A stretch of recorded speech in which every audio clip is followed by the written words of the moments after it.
I'm going to step off the limb now.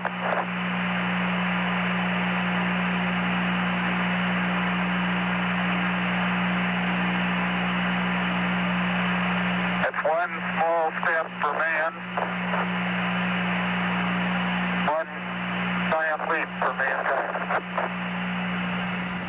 That momentous moment, July 20th, 1969, Richard, and it's been almost 50 years since the man first walked on the moon. Richard Southern joins me now with our regular chat of things interesting to talk about. And this is a really interesting artifact, one of the most famous artifacts of mankind, I think, hitting the auction block, Cynthia. One of the most famous books ever, they say. It's the manual from Apollo 11 that's going up for auction next week. And in this lunar module manual, they have all these schematics, they have all the checklists, all the flight records, and handwritten notes by the two of them, Neil Armstrong and Buzz Aldrin. It sat between the two astronauts on the Eagle lander on the surface of the moon, Cynthia.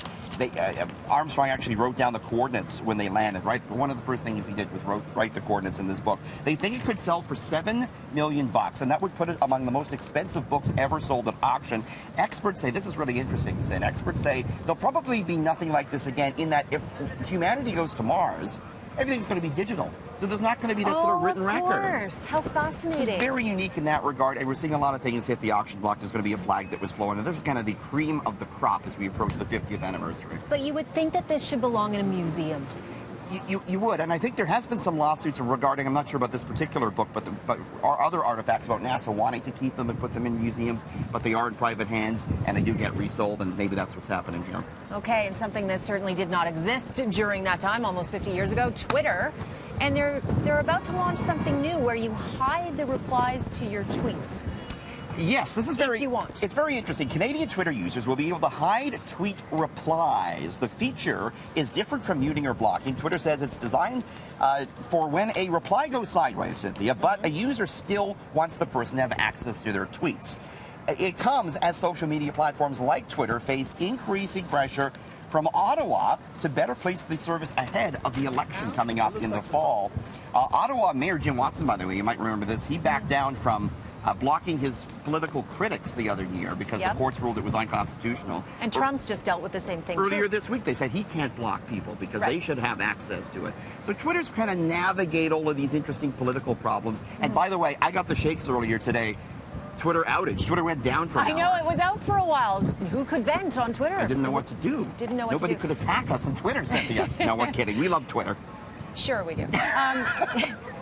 It can be toxic, and that's why they have to take these steps. But do you think it will be far enough, and what's the difference between that and muting somebody? So how effective will it really be? The whole point of Twitter is it is this sort of open atmosphere where you can see what people are talking about. You don't even have to follow someone to see what they're talking about. So you don't want to curtail that too much.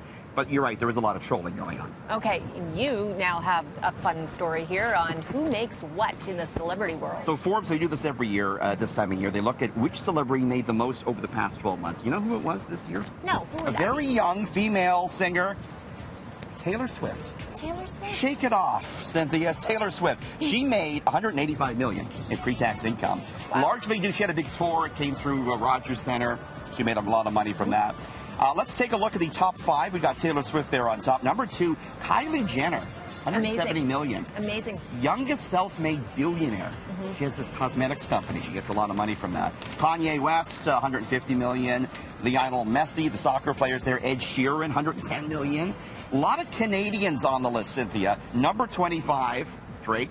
Drake? So he's the #1 Canadian? He's the #1 Canadian at 25. $75 million Drake made over the past year. Wow. Even though he spent a lot of the past year sitting courtside in the Raptors, still making a lot of money. Number 87, they're from Scarborough, The Weeknd. You know that? Yes, you know? yes.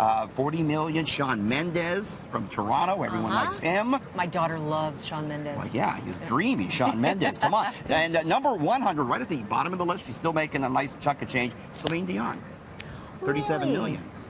She had a residency in Vegas for like 15 years. It just wrapped up. It's still making a lot of money from that and from all her appearances. Do you see her fashion in Paris? So she hit the Paris fashion shows. Did you ever see the pics? Oh my gosh, she's a fashion diva. She's awesome. She's still getting it done. Yep. We like her, Celine. Love it. Right. Okay. Thanks, Sam. Richard. Always good to talk to you. You too.